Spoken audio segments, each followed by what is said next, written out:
We have now reached step 4.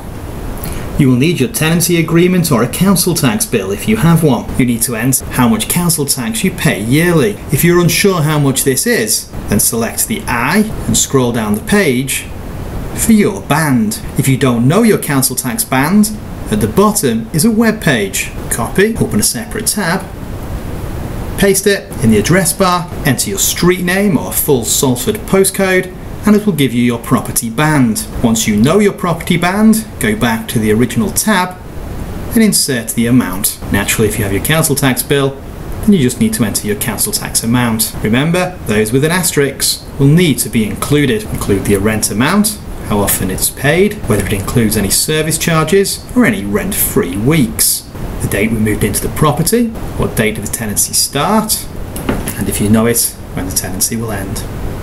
Press enter and continue. Answer the various questions.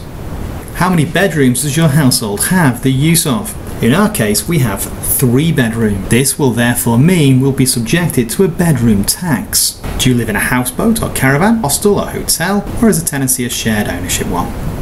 Have you claimed and were entitled to housing benefit within the last year? And we press enter and continue. We then have to answer various other questions. Were you able to afford the rent when the tenancy started? Was a family member able to afford the rent when the tenancy started? Was any relative of yours or your partner who lives with you able to afford the rent when the tenancy started? Before we entered there were rent-free weeks, because our property is a council one. If it's a privately rented property, it's unlikely there'll be rent-free weeks.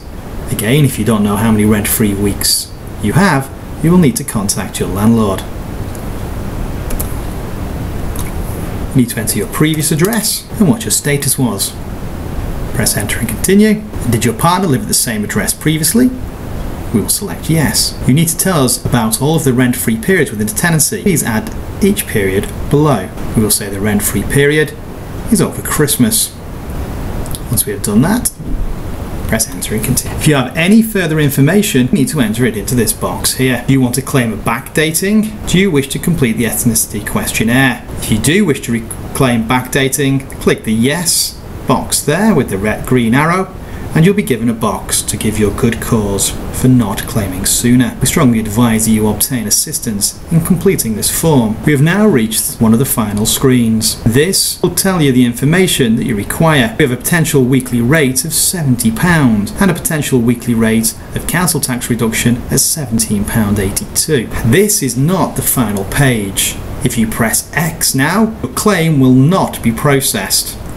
The same with exit and save. You therefore need to press claim. Notice also the calculation for potential weekly rate of housing benefit equates to full housing benefit. The bedroom tax has not yet been applied. This page only shows the potential benefit awards and not your actual amounts. Finally, after your claim, you'll need to confirm that you've read the further evidence to be supplied checklist.